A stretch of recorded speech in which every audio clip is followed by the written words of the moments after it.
You've been called lately a clout chaser. So ang definition nun is someone who gains fame or popularity by going after famous people, for instance, or somebody who's, what's the word, nakikisaw-saw sa issues, mga ganon. What do you have to say to that? Depende kasi, subjective kasi yan. Depende, kung hindi mo naiintindihan yung ginagawa ko, kung hindi ka pa nagdadaan sa mga ganong sitwasyon at naririnig mo yung sinasabi ko, magagalit ka eh. Kasi ang nature ng tao, hindi mo maiintindihan kapag hindi mo pa napapagdaanan. Ang nakakaintindi lang sa akin, yung mga naranasan na, yung mga experiences na nangyari. For example, broken-hearted ako. Iniwan ka. So, nakaka-relate ako sa tao na to. Kasi naramdaman ko yun eh. Minsan kasi medyo spicy yung words mo rin dun eh. No, but there were some posts apparently where you were attacking people like Michael V, for instance. Coco Martin, Lea Salonga, Vice Ganda, and Ayon. You can't say na hindi mo pa na-experience yun. But these are famous people that you're going after. So is that part of the strategy? Hindi siya strategy eh. Ang ugali ko kasi, kapag may nakita kong mali, iko-correct kita. Kahit sino ka. Wala akong pakialam kung maliit kang tao, kung sikat ka. So reactive ka? Basta mali. Gusto kong itama. Yun yung parang nature ko eh. Kaya, gets ko Pero na ano rin. yung proseso mo? Curious ako. Kasi ako rin, medyo, mas social media rin ako eh. Bago ako nagpo-post, nag-iisip ako, teka lang, ano kayang effect nito? Sa'yo, anong proseso mo? Bago ka mag-post, pag naisip mo, popost mo ba agad? Popost ko agad. Magre-research ka muna. Hindi So na. reactive Popost ka? agad. Kung ano Oo. talaga tingin mo, Kasi yun na pag yun. nagkamali ka ngayon, pwede mo nang baguhin eh. Kaya madalas, nag-fail yung mga tao, kaya tayo bumabagal. Kasi ang tagal mong i-analyze kung tama ba yung gagawin mo. o Mga hindi. analysis paralysis. So these people that you've posted about, hindi mo naman pinipili.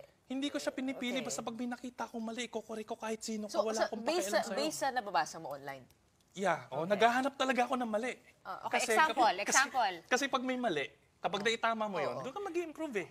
Example nakita mo yung road rage incident, di ba? Yeah, Yung tinto ka ng baril. Ano yung knee-jerk reaction mo doon? Nagalit ako, syempre. Kasi nalaman ko na retired police pala siya. So, hindi dapat ganun yung pinapakita natin sa social media eh. Following Rendon's thought process, ano yung type of post na maaari nating makita out of you? Let's say, nakita mo yung video na yun, diba? Nag-viral. Ano yung, in your brand, Rendon, ano yung makikita Gusto ko sa namin? bunutan, kaso kalbo lang siya eh. Hindi, nakakainis kasi ginagamit nila yung kapangyarihan nila para mang-ape ng mga taong walang kakayanan. Doon ako nasasaktan kasi galing din po ako doon. Here's the thing, Hindi ka ba though. natatakot na magawa mo din yun? Kung baga hindi mo na-research na maayos yung isang bagay, may masyabi ka, pero yung pala, imbis na makatulong, mas lalo pang nakapahamak. Hindi ka ba natatakot na? Pwede ka naman maaaring mag-apologize eh. Pwede mo naman baguhin yung sarili mo. Yun nga yung difference. Kaya nga ako lang mag-isa gumagawa nito. Kasi hindi ako natatakot magkamali. Kasi naniniwala ako na kaya kong baguhin yan anytime. To be fair, I've seen your public apologies also. So parang magre-react ka. Tulfo, kay Beto. Pero to Gretchen's point, let's take that example again, yung road rage. Sabi ng police, the ex-cop, si Willie Gonzalez, sabi niya, Willie ba, sorry? Willie Gonzalez. Sabi niya, we didn't see the entire video daw. Yung pinost is just a small part of it. Hindi daw natin nakita yung big picture, and he was defending himself, diba, sa press con. Sabi niya, we didn't see the whole picture, hindi daw siya masamang tao, etc., etc. So in that case, in that instance, do you think about the repercussions of some of the things that you post? Pero feeling ko, nagda-damage control lang sila. Mali talaga yun eh. Mali talaga kasi... Pero minsan, di ba, may mapopost ka online, magva-viral na, pero yung apology mo hindi magva-viral. Kumbaga, nagkamali ka na dito, pero ito, yung apology mo, maliit lang yung engagement. So, hindi rin, kumbaga, hindi mo makakorek talaga. Hindi naman importante na ma-convince mo lahat ng tao. Ang importante, makorek mo yun sa sarili mo. That's the thing eh. Diba? Hindi mo naman kailangan paliwanagan lahat Kaya lang, ng tao. baka yung reputation ng iba, maano na.